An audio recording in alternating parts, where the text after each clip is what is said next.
Hey class, it's Mrs. Dame. Hope you guys are doing well.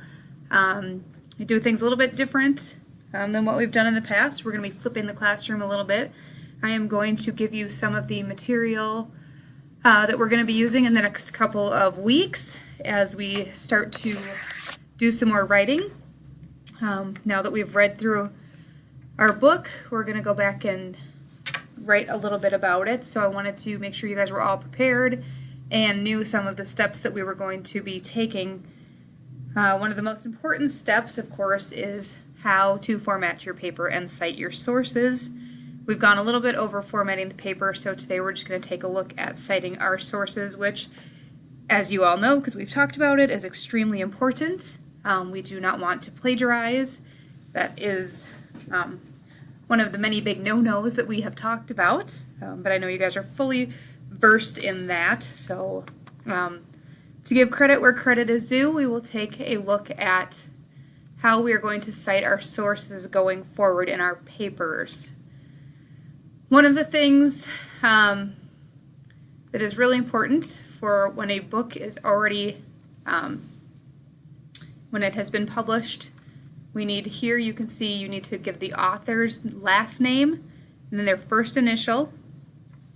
You need to give the year of publication, so 1997 or 2003 or whatever it says on the inside of the book. Here is where you're going to give me the title. What was the name of it? Okay, those are the things we're looking for there. Where was the publisher from? Was it New York? Was it Chicago? Those are pretty standard ones, so I'm just taking a guess. So New York City, New York. And then who is the publisher? Who put the book into print? Those are the things we're looking for. So here is a better example of it. Finney J. 1970. He wrote Time and Again, New York and New York. Simon & Schuster was the publisher. We're probably going to run into a lot from New York with Simon & Schuster. Notice after New York here, I'm going to highlight that. After the Y, see there's a colon there. Very, very important to make sure we get the punctuation correct when we are citing our sources. A couple of things that are important that you should just know already from your background knowledge. We will capitalize the first letter of the first word of the title. It's how we start everything, right? With a capital letter. So any subtitles, as well as the first letter. Let's see if I can scooch this over for you guys to see a little bit. First letter of any proper nouns.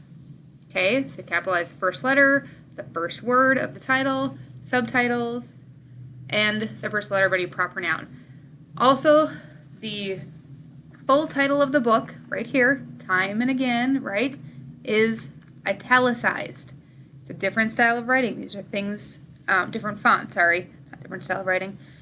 These are things that are going to make a difference as you go forward. I know you're probably thinking, oh, really, we have to capitalize? No kidding, Mrs. Dame.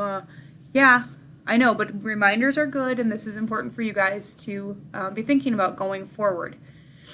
So if we're looking at an e-reader, which we don't do a lot of, but if you're at home and you're looking at something, there's a chance that you will.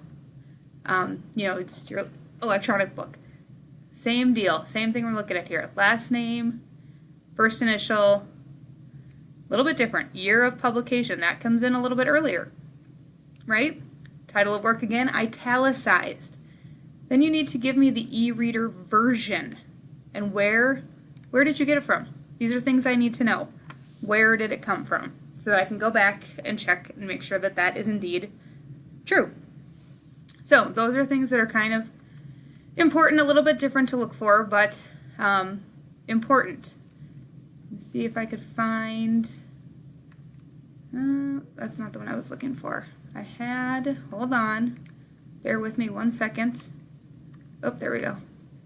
Website. This is one that you guys will use quite a bit, and so I wanted to make sure that we were taking a peek at the website one, because I know you guys like to look online, so we'll do an online newspaper, okay?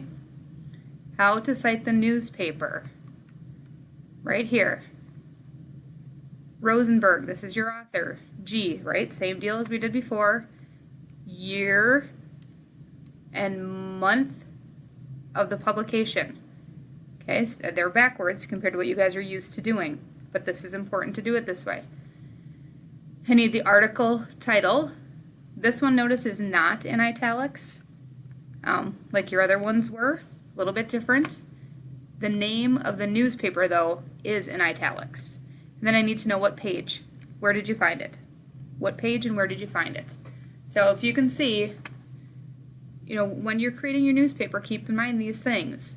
Precede page numbers for newspapers with the article.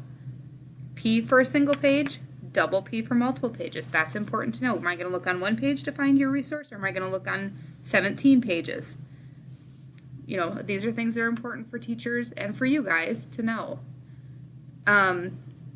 If the pages don't go in order, like, there's a headline story on the very front page of the paper, but then they don't continue it again until the very back page of the sports section. I need to know that it's on A1 and C17. I feel like I'm playing bingo, but those are the things that I need to know. Those are the things that are important. Alrighty? So those are just a couple of tips for when you come in tomorrow. We are going to start working on some citations and keep going on our papers.